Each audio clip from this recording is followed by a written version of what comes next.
बहिनीहरू, आज हामी कक्षा 9 को विज्ञान तथा प्रविधि विषय अन्तर्गत एकाइ 3 मा पर्ने च्याउको बारेमा छलफल गर्छौं। भाइ बहिनीहरूले यसभन्दा अगाडिको कक्षामा पनि यसभन्दा अगाडिको एकाइ पढ्दाखेरि हामीले फन्जाई किङडमको बारेमा पढेका थियौं, हो कि होइन? हो। अनि फन्जाईमा तपाईहरूले कस्ता कस्ता उदाहरण पढ्नु भएको थियो एकपटक सम्झिनुस् त। हो, फन्जाई भित्र पर्ने च्याउ पनि एउटा सजीव हो। च्याउ कहाँ पर्छ रे? फन्जाई किङडममा पर्ने एउटा सजीव हो। अनि त्यसका गुणहरू फन्जाईसँग मिल्छन्। त्यो त तपाईहरूले अगाडिको कक्षामा थाहा पाइसक्नु भएको छ। ल, केही गुणहरू भन्नुस् त, के हुन्छन् त च्याउका गुणहरू फन्जाईसँग रिलेट गरेर? के गुणहरू हुन्छन्? हो, एकदमै सही भन्नुभयो। यसमा हरितकण हुँदैन। अनि अरु यो चाहिँ कस्तो खालको रे? स्याप्रोट्रोफिक। Very good. अनि स्याप्रोट्रोफिक भन्नाले कहाँ हो? कस्तोमा? यो चाहिँ उम्रिने कहाँ उम्रिन्छ ल भन्नुस् त? हो, जीवहरूको मरेका शरीरका भागहरूमा, जस्तै बिरुवा तथा जनावरका। अब एकपटक यहाँ विभिन्न किसिमका च्याउहरू छन्। एकपटक यो स्लाइडमा हेर्नुस् त। यो एक किसिमको च्याउ छ, यो अर्को किसिमको च्याउ छ, यो अर्को किसिमको च्याउ छ। यी च्याउहरू सबै यिनीहरूको कमन क्यारेक्टर के छ त ल भन्नुस् त? यी सबैमा कमन क्यारेक्टर के छ? के छ? हो, सबैको हरितकण छैन। अनि सबै कहाँ कस्तो ठाउँमा उम्रिरहेका छन् त? कस्तो ठाउँमा? हो, सबै जहाँनेर जीव जन्तुहरूका मरेका भागहरू छन् अथवा सडेका भागहरू छन् त्यही नै यिनीहरू उम्रिरहेका छन्। अनि अब के प्रश्नहरू छन् यसको बारेमा पनि छलफल गरौँ है त। च्याउ कस्तो ठाउँमा उम्रिन्छ? स्याबास, जहाँनेर ओसिलो ठाउँ छ, जहाँनेर जीवहरूका कुन चाहिँ सडे गलेका भागहरू छन्, अनि त्यस्तो ठाउँमा च्याउ उम्रिन्छ। जस्तो हामीले च्याउ खेती गर्नु पर्यो भने पनि के गर्छौं त? परालमा, पराल के हो? धानको के हो? भाग हो नि, हैन? धानको मरेको भाग हो। अनि त्यस्तै काठमा, सुकेको काठमा, अनि जुन जंगली च्याउहरू के हुन्छ? माटोमा उम्रिए पनि जहाँनेर त्यो बिरुवाहरू अथवा जनावरहरूका सडेगलेका भागहरू धेरै छ त्यस्तो माटोमा मात्रै च्याउ उम्रिन्छ। अनि अर्को कुरा चाहिँ यो च्याउ चाहिँ हेर्नुस् त, कुनै पनि च्याउ हरियो देख्नु भएको छ? छैन। किन हरियो नभएको होला त? थाहा छ भाइ बहिनीहरूलाई? फन्जाईमा हरितकण हुँदैन अथवा क्लोरोफिल हुँदैन। त्यसैले यो चाहिँ के नभएको त? हरियो हुँदैन। अनि के सबै च्याउ हामीले खान मिल्छ त? के सबै च्याउ खान योग्य हुन्छन्? स्याबास। कहिलेकाहीँ हामीले घटनाहरू पनि सुनिरहेका हुन्छौँ नि, हैन? ए, तपाईले पनि सुन्नु भएको थियो? हो, त्यस्ता विभिन्न कहिलेकाहीँ टिभी, रेडियो, पत्रपत्रिकाहरूमा पनि आइरहेको हुन्छ नि, हैन? च्याउ खाएर मान्छेको मृत्यु भएको भन्ने कुराहरू। भन्नाले सबै च्याउहरू खान योग्य हुँदैनन्। केही च्याउहरू विषालु हुन्छन् भने केही च्याउहरू खान योग्य हुन्छन्। अनि च्याउ खेती किन गरिन्छ त? आजभोलि हामीले देखिरहेका हुन्छौँ धेरै मानिसहरूले च्याउ खेती गरिरहेका हुन्छन्। अनि च्याउ खेती गर्नुको मुख्य कारण के हो त?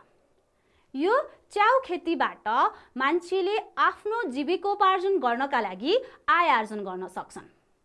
अनि च्याउ चाहिँ विभिन्न किसिमका खाद्य तत्त्वहरू, खनिज, भिटामिन, ती तत्त्वहरू भरपूर मात्रामा पाइने भएर, प्रोटिन, भिटामिन, खनिज पदार्थहरू भरपूर मात्रामा पाइने भएर यो चाहिँ के हुन्छ त? सबैका लागि फाइदाजनक हुन्छ। जसले गर्दाखेरि यसको खेती गर्दाखेरि यिनीहरू के हुन्छ? खेती गर्नेहरूलाई आफ्नो आय आर्जन गर्ने बाटो हुन्छ भने अरूले चाहिँ यसको उपभोग गरेर आफूलाई स्वस्थ र तन्दुरुस्त राख्न सक्छन्। त्यसैले हामीले च्याउ खेती गर्ने परम्परा धेरै छ। अहिले चाहिँ सबैतिर च्याउ खेती गरिरहेको देखिन्छ। हामीले आफ्नै घरमा पनि सानो सानो प्लास्टिकहरूमा पनि च्याउ खेती गर्न सकिन्छ। अब हामीले च्याउको बनोट, च्याउ कस्तो हुन्छ? यो के हो? च्याउ हो। आज हामीले यसैको बारेमा डिस्कस गर्ने भनेका छौँ, हैन त? च्याउ कति किसिमका च्याउहरू देख्नु भएको छ? च्याउ सबै च्याउहरू सेतै हुन्छन् भन्ने छैन। कुनै च्याउहरू विभिन्न रङका पनि हुन सक्छन्, तर हरियो कलर चाहिँ हुँदैन यिनीहरूको, किन भन्दा यिनीहरूमा हरित कण हुँदैन। अब च्याउको बनोट हेर्यौँ भने हामीले ल हेर्नुहोस् है, यो च्याउ अलिकति सुकिसकेछ है। यो च्याउ चाहिँ परालमा उम्रिरहेको च्याउ हैन। यो च्याउ पनि यसरी नै परालमा उम्रेको, अलिकति छुट्याएको मात्रै भयो। यसमा हामीले दुईवटा भागहरू देख्न सक्छौँ। अनि कुनै च्याउहरू माटोमा उम्रिन्छ भने यो चाहिँ खेती गरेको, परालमा खेती गरेको च्याउ भएको कारणले यहाँ मैले परालको भाग मात्रै देखाएँ।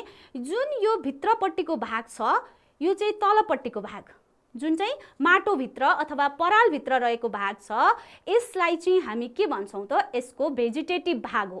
भन्नाले यसको यो भागलाई माइसेलियम भनिन्छ। यो माइसेलियमहरू हामीले यदि छुट्टाएर हेर्यौँ भने यस्तो खालको हुन्छ, यो माटो मुनि पाइने। यसलाई हेर्दाखेरि कुनै भागमा छुटिएको छ त छैन, यो चाहिँ थ्यालोइड स्ट्रक्चर हो। यो यसमा कुनै भन्नाले जरा, काण्ड, पात अथवा टाउको, जिउ, खुट्टा यसरी कुनैमा छुटिएको हुँदैन। ल हेर्नुहोस् है, यहाँ चाहिँ पुरै यो भित्रपट्टिको भाग, यो माटोभन्दा तल अथवा यो परालभित्र भएको भाग चाहिँ के हो त, माइसेलियम हो, जुन चाहिँ भेजिटेटिभ पार्ट हो। अनि त्योभन्दा माथि भएको यो जस्तो कि यहाँ हेर्नुहोस्, यो यसको माथिपट्टि भएको भाग हैन, यो चाहिँ फ्रुटिङ बडी। अब यहाँ हेर्नुहोस् त अर्को खालको च्याउ पनि छ, फ्रुटिङ बडी भन्छ यसलाई। यो चाहिँ के हो, फ्रुटिङ बडी। अनि यो चाहिँ यसको रिप्रोडक्टिभ पार्ट हो। यसको यो के हो त, रिप्रोडक्टिभ पार्ट, जुन चाहिँ माटोभन्दा माथिपट्टि हुन्छ। यहाँ चित्रमा पनि तपाईहरुले देख्न सक्नुहुन्छ। ल हेर्नुस् त, यो तलपट्टि माटो मुनि फैलिएका जरा जस्तै देखिएको छ, तर जरा होइन है यो। यसलाई चाहिँ हामी के भन्छौँ, माइसेलियम भन्छौँ। अनि ठ्याक्क त्यसको माथिबाट के हुन्छ त, यो फ्रुटिङ बडीहरू उम्रिरहेको छ, जसलाई हामी एक्चुअली च्याउ भनेर चिन्छौँ। जस्तो यो एउटा, यो अर्को खालको च्याउ। अनि यिनीहरूमा यदि हामीले यसलाई खोलेर हेर्यौँ भने कस्तो हुन्छ त, यसलाई यसरी खोलेर हेर्यौँ भने यसमा मसिना धर्साहरू हुन्छन्। ल हेर्नुहोस्, सानो सानो धर्सामा छुट्याउन सकिन्छ। एकपटक मैले छुट्याएर देखाइरहेको छु। ल हेर्नुहोस् है, यहाँ चाहिँ यसरी मसिनो धर्साहरू हुन्छ यसभित्र। अझ हामीले यसलाई एकदमै मसिनो छुट्याउन सकिन्छ। एउटा एउटा धर्सा जुन चाहिँ हामीले एकदमै मसिनो पारेर देखाउन सकिन्छ, यसलाई चाहिँ हामी के भन्छौँ त, हाइफी भन्छौँ। भन्नाले एकदमै मसिनो धर्साहरूमा छुट्याउन सकिन्छ, जुनलाई हामी के भन्छौँ, हाइफे। माइसेलियम भित्र के हुन्छ त, हाइफेहरू हुन्छ। जस्तो मैले यसभित्रको भागहरूलाई पनि देखाएँ। यो भन्नाले माटो मुनि अथवा पराल मुनिको भागहरूमा यसरी हामीले धर्सा गरेर निकाल्न सक्छौँ। यो भागलाई हामी के भन्छौँ त, हाइफी भन्छौँ। यो हाइफेहरू मिलेर माइसेलियम बनेको हुन्छ। अनि यसले के गर्छ त, यो माटो मुनिको भाग अथवा परालभित्रको भागले के गर्छ त, यसले मसरुमलाई अथवा च्याउलाई चाहिने मिनेरल्सहरू, पानी सोसेर लिने गर्छ। अनि अब यसमा हामीले यो माथिको भागलाई के भन्यौँ, फ्रुटिङ बडी भन्यौँ। अनि यसमा के भागहरू हुन्छन् त, यसका भागहरू हेर्नुहोस् त। यसमा हामीले हेर्यौँ भने यो फ्रुटिङ बडीभित्र के हुन्छ हेर्नुहोस् त। जस्तो यो जुन चाहिँ भाग छ, यसमा यो सिङ्गै छ, मैले यहाँ चाहिँ यसलाई टुक्राएर देखाएँ। यो भाग छ नि, यसलाई चाहिँ हामी स्टाइप भन्छौँ। जस्तो माथिपट्टि यो छाता जस्तो भाग छ हैन, यसलाई चाहिँ पाइलस। अनि यसको यो जुन चाहिँ काण्ड जस्तो भाग देखिन्छ नि, यसको डाँठ जस्तो छाता, यो यदि हामीले यसलाई छातासँग तुलना गऱ्यौँ भने यो छाता जस्तो यो माथिको भाग के हो त, पाइलस हो। अनि यो तलको डाँठ के हो त, यसलाई चाहिँ स्टाइप भनिन्छ। यो माथिको भागलाई पाइलस भनिन्छ भने यो तलको यो जुन चाहिँ डाँठ छ, छाताको डाँठ जस्तो छ, यसलाई चाहिँ स्टाइप भनिन्छ। अब भाइ बहिनीहरू, यसमा पनि जस्तो के भागहरू हुन्छ त, ल हेर्नुहोस् है। अब यदि हामीले यो पाइलसलाई हेर्यौँ भने यसभित्र यस्तो पत्र यहाँ देख्नु भएको छ, एउटा पत्रहरू छ।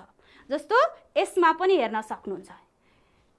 यो हेर्नुहोस् त, यो पत्र भएको भाग छ नि, यो एउटा पत्र छुट्टेको छ। हेर्नुहोस् त, यहाँ यसरी पत्र छुट्टेको देखिन्छ कि देखिँदैन, देख्नु भएको छ। तपाईहरुले आफ्नो घरमा पनि च्याउ ल्याएर हेर्नु होला है त। यसमा हामीले हेर्यौँ भने एउटा पत्र छुट्याउन सकिन्छ। ल हेर्नुहोस्, यहाँ पातलो पत्रहरू छ। यो पत्रलाई चाहिँ हामी के भन्छौँ त, गिल्स भन्छौँ। यसरी पत्र यो माथिको भाग पाइलस भयो, पाइलसको तल्लो भागबाट हेर्यौं भने हामीले यसरी पातलो एकदमै पातलो कागज जस्तो पत्र मिलेर बनेको हुन्छ। एउटा पत्रलाई हामी के भन्छौं? गिल्स भन्छौं। जस्तो मैले यसमा देखाएँ यो कालो कालो देखेको छ हैन, म्याचुर भइसकेको यो। यसमा यो चाहिँ यो पनि गिल्स हो अनि यसमा पनि यो के हो त? गिल्सहरु हो। भाइ बहिनीहरु, अब हामीले यसरी एउटा च्याउमा के भाग देख्यौं? माइसेलियम, जुन चाहिँ पराल भित्र अथवा माटो मुनिको भाग, अनि एउटा छाता जस्तो च्याउलाई हेर्यौं भने माथिको भागलाई पाइलस अनि यसको डाँठलाई के भन्यौ? स्टाइप भन्यौ। अनि पाइलस भित्र हामीले के देख्यौं त? यस्तो खालको मसिनो छ नि हैन, पत्र परेको पातला, यिनीहरुलाई हामी के भन्छौं? गिल्स भन्छौं। अनि त्यसपछि यो गिल्स भित्र के हुन्छ त? यो गिल्स भित्र चाहिँ जुन चाहिँ बेसिडियोस्पोर्स अथवा बीजाणुहरु जसबाट च्याउ उम्रन्छ, बिउको रूपमा प्रयोग गर्छन् कृषकहरूले। जसले च्याउ खेती गर्छ त्यो बीजाणुहरुलाई बिउको रूपमा प्रयोग गर्छन्, त्यसैबाट फेरि नयाँ च्याउ उम्रिन्छ। यिनै गिल्समा बन्ने हो। यदि हामीले यसलाई माइक्रोस्कोपमा यसलाई निकालेर माइक्रोस्कोपमा हेर्यौं भने सबै यसका भित्रका बनोटहरु पनि हामीले देख्न सक्छौं। अब यसको बनोट कस्तो हुन्छ त? यदि हामीले यो च्याउको जीवन चक्रको कुरा गर्दाखेरि, पहिले जीवन चक्र कुरा गर्नुभन्दा अगाडि मैले यो च्याउको बनोट त्यो गिल्स भित्र कस्तो हुन्छ, कसरी यिनीहरुले रिप्रोडक्सनमा मद्दत गर्छन् भन्यौं न। फ्लुटिङ बडी भनेको यो भनेको यसको रिप्रोडक्टिभ पार्ट हो भन्यौं। रिप्रोडक्टिभ पार्टमा पनि गिल्स, स्पेशली गिल्स चाहिँ के हो त? त्यसको मेन रिप्रोडक्टिभ पार्ट हो, जसमा के हुन्छ? बेसिडियोस्पोर्सहरु उत्पादन हुन्छ। त्यो बेसिडियोस्पोर्सहरु कसरी उत्पादन हुन्छ र जीवन चक्र कसरी चल्छ, आज हामी त्यसकै बारेमा धेरै छलफल गर्छौं। अब एकपटक हेर्नुस् त, यहाँ गिल्सको बनोट हेर्नुस् है। यसलाई हामीले जस्तो अघि मैले भने नि, यो एउटा सानो मसिनोलाई निकालेर यदि हामीले माइक्रोस्कोपमा राखेर हेर्यौं भने त्यसको ट्रान्सभर्स सेक्सन लिएर त्यसलाई हामीले के गर्नु पर्यो? यो त सिधै हामीले यसरी हेर्यौं भने त देखिदैन हैन। जस्तो यो एउटा पत्र छ नि, यो एउटा पातलो पत्रलाई हामीले माइक्रोस्कोपमा कसरी राख्ने त? पहिले यसलाई एउटा आलुको टुक्रामा राखेर एकदमै मसिनो स्लाइसहरु लिनुपर्छ। यो डाइरेक्ट हेरेर देखिदैन है। यसलाई चाहिँ हामीले के गर्नु पर्यो त? आलुको बिचमा राख्ने अनि ब्लेडले एकदमै पातलो स्लाइसहरु लिएर अनि स्लाइड बनाएर माइक्रोस्कोपमा हेर्यौं भने चाहिँ हामीले के देख्न सक्छौं भन्दा यस्तो खालको स्ट्रक्चर देख्न सक्छौं। यहाँ चाहिँ अहिले मैले हजुरहरुलाई देखाइराको छु। ल हेर्नुस् त, यस्तो स्ट्रक्चर देखिन्छ। गिल्सको हामीले ट्रान्सभर्स सेक्सन लिएर हेर्यौं भने यस्तो स्ट्रक्चर देख्न सकिन्छ, जुन चाहिँ सबैभन्दा तलको भागलाई हामीले के भन्छौं? ट्रामा भन्छौं। अनि यो बिचको भागलाई सब हाइमेनियम र यो माथिको भाग जुन छ यसलाई चाहिँ के भन्छ? हाइमेनियम भाग भन्छ। अब यो हाइमेनियममा दुई किसिमका कोषहरु हुन्छन्। यसमा दुई किसिमका कोषहरु हुन्छन्। एउटा अलि ठुलो बलून शेपका कोषहरु हुन्छन् र अर्को चाहिँ साना कोषहरु हुन्छन्। यी बलून शेपका कोषहरुलाई बेसिडियम भनिन्छ। अनि यी साना जुन चाहिँ तलैपट्टि लुकेर बसेका कोषहरु छन् तिनीहरुलाई प्याराफाइसेस भनिन्छ। अनि प्याराफाइसेसहरुले चाहिँ बेसिडियोस्पोर्स उत्पादन गर्न सक्दैनन्, तिनीहरु स्टेराइल हुन्छन्। भने के हुन्छ त? यो जुन चाहिँ बलून शेपको बेसिडियमहरु छ ती बेसिडियमहरुले चाहिँ के गर्छन् त? बेसिडियोस्पोर्स उत्पादन गर्न सक्छन्। अनि बेसिडियोस्पोर्सहरु भनेका यिनीहरुका रिप्रोडक्टिभ सेल। स्पोर्स भनेको के हो त? बीजाणु भन्छ नेपालीमा। अनि यिनीहरु चाहिँ के हुन् त? रिप्रोडक्टिभ सेल, जसबाट यिनीहरुले नयाँ च्याउ उत्पादन गर्न सक्छन्। अब तिनीहरु कहाँबाट उत्पादन हुँदो रहेछन्? बेसिडियम। बेसिडियम भनेको जुन चाहिँ ठुलो खालको छ नि, यो ठुलो खालको सेलहरु जसबाट यो साना हामी यहाँ माथि देखेको छौं नि, यिनीहरु चाहिँ के हो त? यो कालो कालो यिनीहरु चाहिँ बेसिडियोस्पोर्सहरु हुन्। अनि यिनी साना फेरि के हुन्छन्? स्टेराइल सेलहरु पनि हुन्छन्। यो स्टेराइल कोषहरुलाई चाहिँ प्याराफाइसेस भन्छ। यिनीहरुले चाहिँ बेसिडियोस्पोर्स उत्पादन गर्न सक्दैनन्। अनि त्यसपछि अब यो बेसिडियोस्पोर्स पनि फरक हुन्छन् है। अब बेसिडियोस्पोर्स कसरी उत्पादन हुन्छ, अब लाइफ साइकल कसरी सुरु हुन्छ त भनेर एकपटक हामी फेरि हेरौं है त। अब भाइ बहिनीहरु, मैले चाहिँ तपाईहरुलाई बेसिडियोस्पोर्स कसरी उत्पादन हुन्छ भनेर एकपटक यहाँ बोर्डमा चित्र सहित देखाउँछु, सबैजनाले आफूले पनि प्र्याक्टिस गर्नुहोस् है। जस्तो अघि हामीले के थाहा पायौँ त, यहाँ बेसिडियम भनेर अलि बेलुन सेपको सेल हुन्छ भन्ने कुरा त थाहा पाइसक्यौँ है। अनि यो बेसिडियम भित्र के हुन्छ भन्दा दुई किसिमका न्युक्लियसहरू हुन्छन्। डाइक्यारियोटिक सेलबाट उत्पादन हुने भएर यसमा चाहिँ दुईवटा न्युक्लियस हुन्छन्। एउटा प्लस स्ट्रेन न्युक्लियस हुन्छ, अर्को माइनस स्ट्रेन न्युक्लियस हुन्छ। यो चाहिँ के हो त, बेसिडियम है। अब यो बेसिडियममा भएका यी दुईवटा प्लस स्ट्रेन न्युक्लियस र माइनस स्ट्रेन न्युक्लियसहरूको जब यो बेसिडियम म्याच्योर हुन्छ त्यति बेला यिनीहरू दुईटाको बिचमा फ्युजन हुन्छ। जब यिनीहरूको फ्युजन हुन्छ के हुन्छ त, सँगसँगै फ्युजन हुने बेलामा यिनीहरूमा केही बल्जिङहरू पनि निस्किन थाल्छ यहाँ माथिपट्टि यसरी।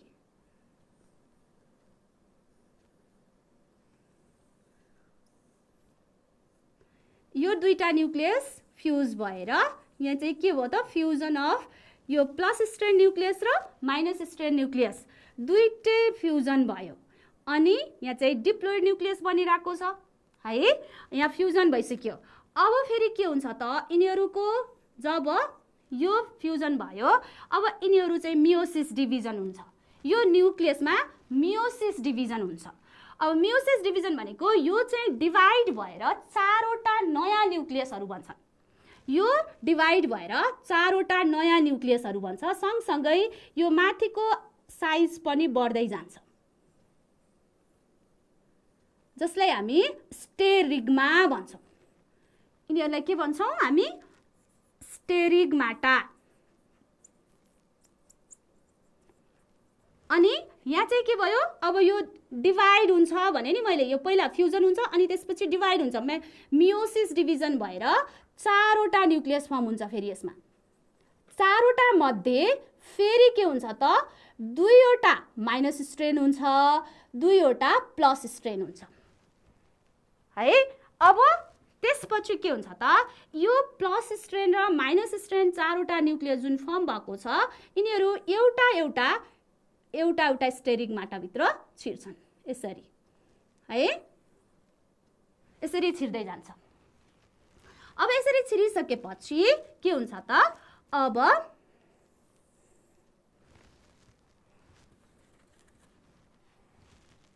प्रत्येक स्टेरिग्माटाभित्र एउटा न्युक्लियस पुग्छ यसरी। एउटा एउटा न्युक्लियस एउटा एउटा बेसमा पुगिसक्यो। अब यसरी पुगिसकेपछि जब यिनीहरू म्याचुरिटी हुन्छ के हुन्छ, यो यहाँबाट बन्द भएर अब यिनीहरू यसबाट छुट्टिन्छन्। भन्नाले यिनीहरू अब बेसिडियोस्पोर्स भन्छ। यो सबैको अब यसमा के छ त, दुईटा माइनस स्ट्रेन छ, दुईटा प्लस स्ट्रेन। अब यिनीहरूबाट यहाँबाट यिनीहरू छुट्टिसकेपछि के बन्ने भयो त, दुईटा प्लस स्ट्रेन र दुईटा माइनस स्ट्रेन बेसिडियोस्पोर्स। यिनीहरू के हो त, यो सबैहरू के हो, बेसिडियोस्पोर्स। हेर्नुहोस् है, यहाँ चाहिँ के बन्यो, यो अब स्टेरिग्माटाभित्र यो न्युक्लियसहरू छिरिसकेपछि के बन्यो त, बेसिडियोस्पोर्सहरू बन्यो। अब यी बेसिडियोस्पोर्सहरू कहाँ झर्यो त, माटोमा झर्छन्। माटोमा झरिसकेपछि अब के हुन्छ, यिनीहरू माटोमा झरिसकेपछि अब यिनीहरू के हुन थाल्छन् त, यिनीहरूमा के छ, दुईटा प्लस स्ट्रेन छ, दुईटा माइनस स्ट्रेन छ। अब यिनीहरू माटोमा झरिसकेपछि के बन्छ, माइसेलियम। अघि मैले देखाएको थिएँ नि, त्यो जमिन मुनि अथवा परालको भित्रपट्टि भएको भागहरू के भनेको थिएँ मैले त्यसमा, माइसेलियम भनेर। अब एउटा एउटाबाट के बन्छ त, माइसेलियमहरू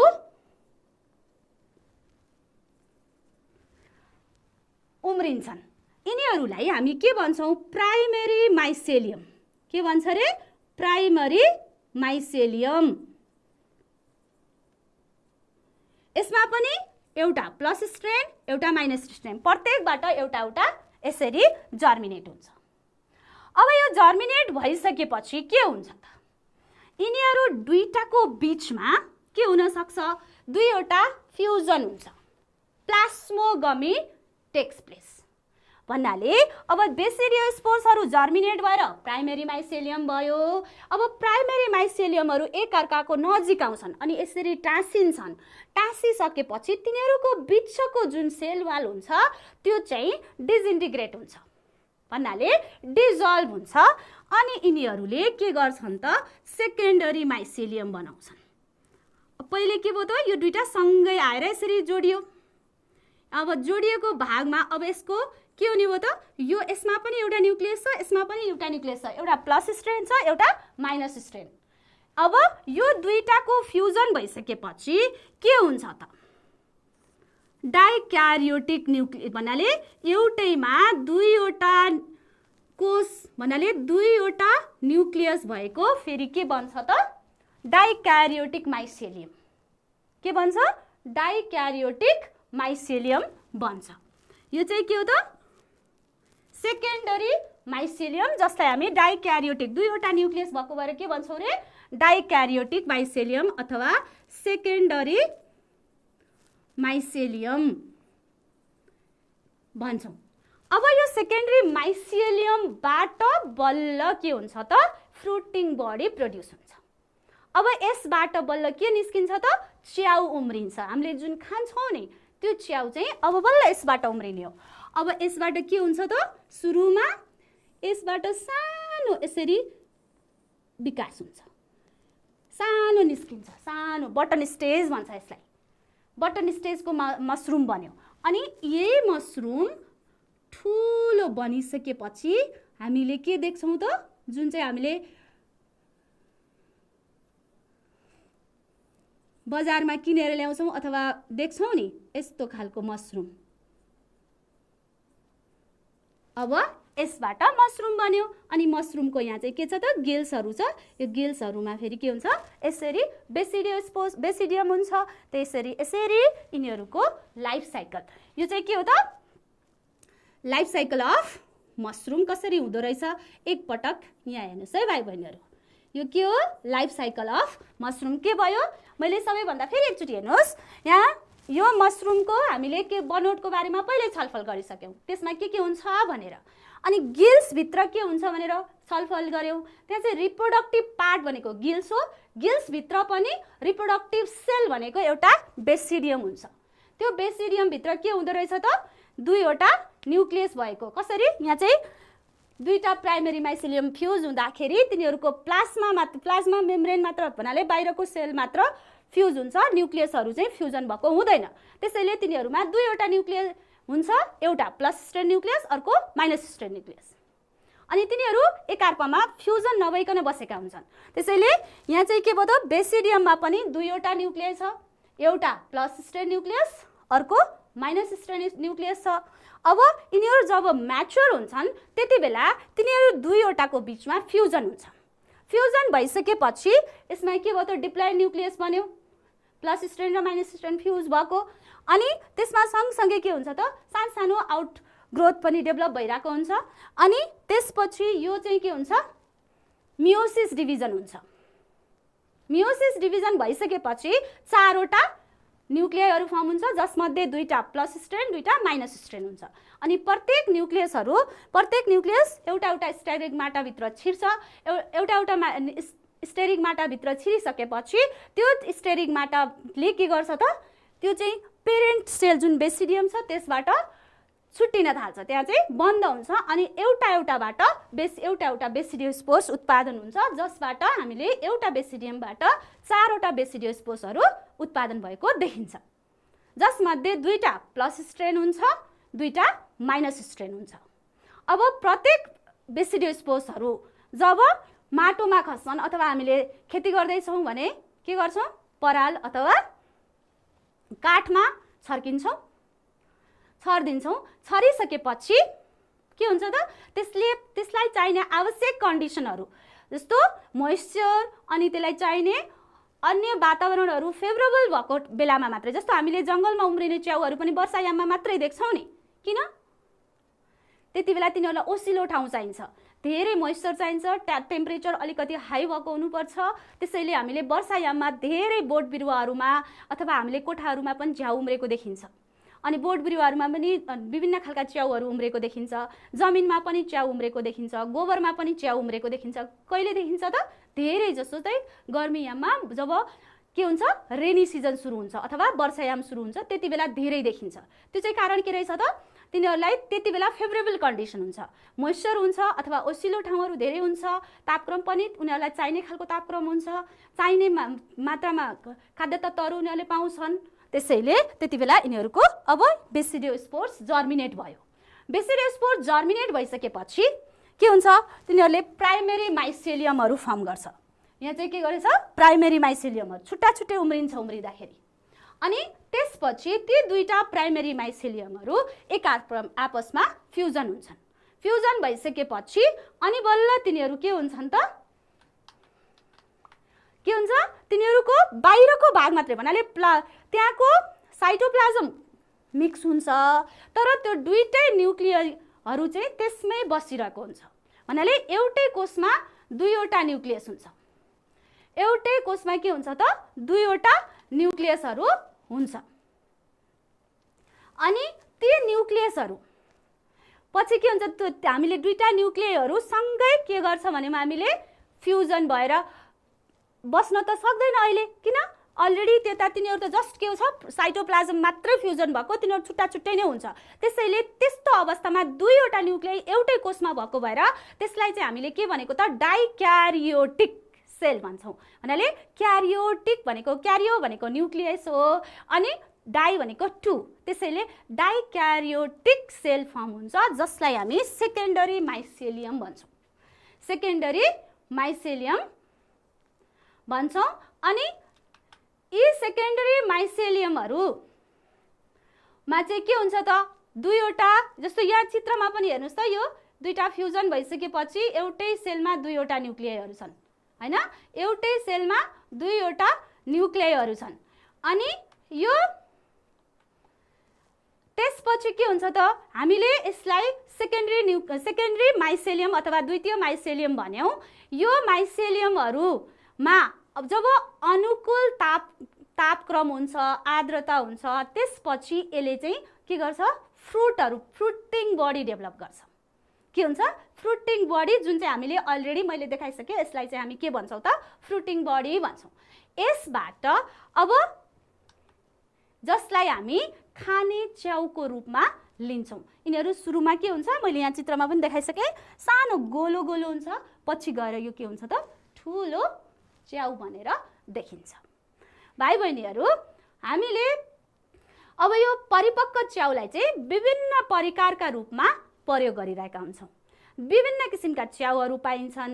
ती च्याउहरू हामीले जस्तो तरकारी बनाएर खान्छौँ अथवा मोमो बनाएर खान्छौँ अथवा अन्य परिकार अचारहरू सुकाएर सुकुटी पनि बनाउन सकिन्छ।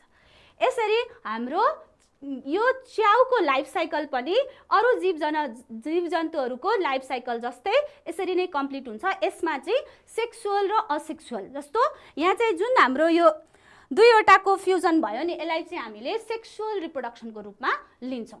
अनि बेसिडियोस्पोर्स उत्पादन गर्नेलाई चाहिँ के लिन्छौँ, असेक्सुअल रिप्रोडक्सनको रूपमा लिन्छौँ। त्यसैले च्याउमा दुवै किसिमको प्रजनन हुन्छ भनेर, मैथुनिक र अमैथुनिक दुवै प्रजनन हुन्छ भनेको। जस्तो यसले स्पोर्सहरू प्रोड्युस गर्यो, यो चाहिँ के भयो त, अमैथुनिक। अनि दुईवटा प्राइमेरी माइसेलियम प्लस स्ट्रेन र माइनस स्ट्रेन माइसेलियमहरू एक आपसमा फ्युजन भए, त्यसलाई चाहिँ हामीले प्लास्मोगमी भन्छौँ। त्यसलाई चाहिँ हामीले सेक्सुअल रिप्रोडक्सनको रूपमा लिएर च्याउमा दुवै किसिमको मैथुनिक र अमैथुनिक प्रजनन हुन्छ भनेर हामीले भन्छौँ। भाइ बहिनीहरू, यो चाहिँ के भयो त, लाइफ साइकल अफ मसरुम अथवा च्याउको जीवन चक्र यसरी पुरा हुन्छ भनेर हामीले थाहा पाइसक्यौँ। एकपटक भाइ बहिनीहरूले यो चित्रमा पनि हेर्न सक्नुहुन्छ। यहाँ चाहिँ कसरी च्याउको जीवन चक्र कम्प्लिट हुन्छ भनेर यो चित्रमा पनि देखाइएको छ, जुन मैले हजुरहरूलाई यहाँ यसरी देखाएँ। अनि यहाँ हेर्नुहोस् त, यो नेचुरली पनि कसरी उम्रिरहेको छ। यहाँ च्याउहरूको यो माइसेलियमबाट सानो माइसेलियमहरू यहाँ फ्युजन भएको पनि देखिन्छ। अनि यस्तो सानो बटन स्टेजको मसरुमहरू उम्रेको देखिन्छ। अनि बिस्तारै यिनीहरू ठुलो भएको पनि देखिन्छ हैन। यो चाहिँ एउटा फोटो हो, यसमा पनि हामीले देख्न सक्छौँ। र यो च्याउको जीवन चक्र चाहिँ के हुन्छ, धेरै लामो पनि हुँदैन, थोरै समयमा यसले कम्प्लिट गर्न सक्छ। अब भाइ बहिनीहरू, च्याउको जीवन चक्र त हामीले थाहा पाइसक्यौँ। अब यो च्याउ चाहिँ के का लागि प्रयोग गर्छौँ त? छोटकरीमा भन्दा च्याउको जीवन चक्रमा हामीले के थाहा पाउनु पर्यो भन्दा, सुरुमा के हुन्छ, च्याउको बेसिडियोस्पोर्सहरू के हुन्छ, माटोमा खस्छ। माटोमा खसिसकेपछि तिनीहरू उम्रेर प्राइमेरी माइसेलियम बन्छ। प्राइमेरी माइसेलियम फ्युजन भएर सेकेन्डरी माइसेलियम बन्छ। सेकेन्डरी माइसेलियमबाट फ्रुटिङ बडी डेभलप हुन्छ। त्यो फ्रुटिङ बडीमा के हुन्छ, गिल्स हुन्छ। गिल्सले फेरि बेसिडियोस्पोर्स उत्पादन गर्छ र उनीहरूको लाइफ साइकल कम्प्लिट हुन्छ भनेर त्यतिवटा मात्र, त्यति कुरा बुझ्दा पनि हुन्छ। तर कम्प्लिटली हामीले कसरी हुन्छ भन्ने कुरा चाहिँ यहाँ अध्ययन गरिसक्यौँ। भाइ बहिनीहरू, अब हामी च्याउ किन प्रयोग गर्छौँ, कहाँ प्रयोग गर्छौँ भन्ने कुरा पनि थाहा पाउनु पर्यो। च्याउको प्रयोग तपाईहरूले कहाँ कहाँ गर्नुभएको छ, एकपटक तपाईहरूको अनुभव पनि सुनौ न। हो, च्याउलाई हामीले साँधेर पनि खान सकिन्छ, एकदमै सही भन्नुभयो। अनि तरकारी बनाएर पनि खान सकिन्छ। ए हो, तपाईहरूले सुकुटी पनि बनाएर राख्नुहुन्छ। धेरै भएको बेलामा हामीले सुकुटी बनाएर पछि प्रयोग गर्नको लागि पनि सक्छौँ। अनि अचारहरू पनि बनाइन्छ च्याउको। त्यस्तै अरू के गर्न सकिन्छ, अन्य त भन्नाले च्याउको औषधिहरू पनि बनाइन्छ। जस्तो रातो च्याउ हुन्छ नि, रातो च्याउ, अनि त्यो च्याउलाई चाहिँ विभिन्न खालका औषधिहरू बनाउनको लागि पनि प्रयोग गरिन्छ। अनि त्यस्तै च्याउलाई चाहिँ के भन्नाले यसमा धेरै किसिमका प्रशस्त मात्रामा प्रोटिन, भिटामिन, खनिज तत्त्वहरू पाइने, तर कोलेस्ट्रोल चाहिँ एकदमै कम हुने। जस्तो माछा मासुहरू खाँदाखेरि प्रोटिन पाइन्छ, तर त्यसमा चाहिँ कोलेस्ट्रोलको मात्रा पनि धेरै हुने भएर मानिसहरूलाई डर हुन्छ। हेल्थ कन्सियस मान्छेहरूले कम खाने गर्छ हैन। तर च्याउमा चाहिँ के हुन्छ, प्रोटिन पाइन्छ, खनिज पाइन्छ, भिटामिन पाइन्छ, तर त्यसमा कोलेस्ट्रोल चाहिँ शून्य हुन्छ। त्यसैले यसको प्रयोग चाहिँ एकदमै फाइदाजनक हुन्छ हाम्रो शरीरको लागि। यो चाहिँ एकदमै पोसिलो खाद्य पदार्थका रूपमा लिने गरिन्छ। अनि यसलाई इभन विश्व खाद्य सङ्गठनले पनि च्याउलाई खाद्य वस्तुका रूपमा प्रयोग गर्नु उपयुक्त हुन्छ भनेर सिफारिस पनि गरेको छ। भाइ बहिनीहरू, यो च्याउलाई मान्छे आफ्नो स्वास्थ्यको लागि भन्नाले मानव स्वास्थ्यको लागि साथसाथै आय आर्जनको बाटोको रूपमा पनि च्याउलाई प्रयोग गर्ने गरिन्छ। अब च्याउको महत्त्व के छ त भाइ बहिनीहरू? च्याउ के कुन महत्त्व छ, यसका के महत्त्वहरू छन्? भाइ बहिनीहरू, मानव स्वास्थ्यका लागि च्याउको महत्त्व के छ भनेर एकचोटि पोइन्ट वाइज हेरौँ है त। यो चाहिँ प्रोटिनको स्रोतका रूपमा अनि भिटामिनका स्रोतका रूपमा, जस्तै यसमा पाइने भिटामिनहरू के छन् त? राइबोफ्लाभिन, नाइसिन, प्यान्टोथोनिक एसिड, थायमिन अथवा भिटामिन B1, अनि बायोफिन, पोलेट र भिटामिन B12 लगायतका विभिन्न किसिमका भिटामिनहरू यसमा पाइन्छ। त्यस्तै यो चाहिँ एउटा एकदमै राम्रो खनिज पदार्थको स्रोत पनि हो। जस्तै यसमा पोटासियम, सोडियम, फस्फोरस, क्याल्सियम, तामा, फलाम, जुन चाहिँ हाम्रो शरीरलाई नहुने खनिज तत्त्वहरू हुन्, ती तत्त्वहरू पनि यसमा प्रचुर मात्रामा पाइने हुँदाखेरि च्याउलाई हामीले प्रयोग गर्नु एकदमै उपयुक्त मानिन्छ। त्यस्तै औषधिका रूपमा विभिन्न किसिमका रोगहरूको उपचार, जस्तो हाई ब्लड प्रेसर हुने अनि डायबिटिज हुने मानिसहरूले पनि च्याउको उपभोग गर्न सक्छन्। अनि क्यान्सर लगायतका बिरामीहरूले पनि च्याउको उपयोग गर्न सक्छन्। ती रोगहरू निवारणको लागि पनि च्याउबाट विभिन्न किसिमका च्याउहरू, जस्तो रातो च्याउ, त्यस्ता च्याउहरूबाट यसका औषधिहरू पनि बनाइन्छ। अनि अर्को छ च्याउको आर्थिक महत्त्व। कसरी आर्थिक महत्त्व छ त यसले? जस्तो अघि हामीले च्याउ खेती पनि गर्न सकिन्छ भनेर भनेको थियौँ नि। जस्तो कृषकहरूले च्याउको खेती गरेर आफ्नो आय आर्जन बढाउन सक्छन्। त्यस्तै च्याउको प्रयोग गरेर विभिन्न फार्मास्युटिकलहरूले के गर्न सक्छन् त औषधि उत्पादन गर्न सक्छन्। त्यसबाट पनि उनीहरूको आय आर्जन वृद्धि हुन्छ। त्यसरी यो चाहिँ आर्थिक महत्त्व पनि धेरै नै भएको देखिन्छ। अब भाइ बहिनीहरू, आज हामीले यो च्याउका जीवन चक्र, यसको बनोट साथै यसको महत्त्वको बारेमा धेरै कुरा छलफल गरिसक्यौँ। अब भाइ बहिनीहरूलाई च्याउको बनोट कस्तो हुन्छ भनेर त थाहा पाइसक्नुभयो। के हुन्छ अरे? यसमा माइसेलियम हुन्छ, फ्रुटिङ बडी हुन्छ। फ्रुटिङ बडीले बेसिडियोस्पोर्स उत्पादन गर्छ, त्यही बेसिडियोस्पोर्सबाट फेरि माइसेलियमहरू उत्पादन हुन्छ भन्ने कुरा पनि थाहा पाइसक्नुभयो र यिनीहरूको लाइफ साइकल त्यसरी नै चल्छ भन्ने कुरा पनि थाहा पाइसक्नुभयो। अनि च्याउलाई हामीले हाम्रो मानव स्वास्थ्य सुधार्नका लागि साथसाथै आर्थिक आय आर्जन गर्नका लागि पनि प्रयोग गरिन्छ भनेर थाहा पाइसक्नुभयो। अब केही प्रश्नहरू पनि हेरौँ है त। तपाईहरूले आजको कक्षामा के सिक्नुभयो एकपटक प्रश्नहरू छलफल गरेर हेरौँ है। अब भाइ बहिनीहरू, यहाँ चाहिँ केही प्रश्नहरू छन्, त्यसको जवाफ तपाईहरूले भन्नुहोस् है।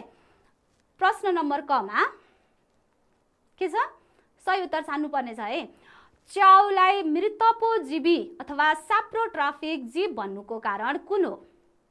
यसले यसले आफ्नो खाना आफै बनाउन सक्दैन, यसले सडे गलेका कुहिएका वस्तुबाट खाना प्राप्त गर्छ, आफ्नो खानाका लागि अरूमा भर पर्छ, अथवा जीवको शरीरबाट खाना सोर्सेर लिन्छ। कुन चाहिँ होला त राइट एन्सर? स्याबास हो, यसले सडे गलेका कुहिएका वस्तुबाट खाना प्राप्त गर्छ, त्यसैले यसलाई साप्रोट्रफिक जीव भनिन्छ। अब अर्को प्रश्न, च्याउमा पाइने मुख्य तत्त्व के हुन्? च्याउमा पाइने मुख्य तत्त्व के हुन्? हामीले अघि भर्खर छलफल गरेको। स्याबास, ओहो पहिले मिलाइसक्नुभयो हो। खनिज, भिटामिन, प्रोटिन, भेरी गुड। अनि त्यसपछि अर्को प्रश्न छ, कुन च्याउबाट क्यान्सर रोगका उपचारका लागि औषधि बनाइन्छ? कुन च्याउबाट क्यान्सर रोगका उपचारका लागि औषधि बनाइन्छ? रातो च्याउ, डल्ले च्याउ, कन्ने च्याउ, गोब्रे च्याउ, कुन चाहिँ होला? स्याबास, रातो च्याउ। अनि हाइमेनियममा भएको स्टेराइल कोषलाई के भनिन्छ? बेसिडियम, ट्रामा, प्याराफाइसिस, हाइफा, कुन चाहिँ हो? अघि भर्खर छलफल गरेको है हामीले। Very good, paraphysis. अनि बेसिडियोस्पोर्स कहाँ बन्छ? बेसिडियोस्पोर्स कहाँ बन्छ? कहाँ बन्छ ल भन्नुहोस् त?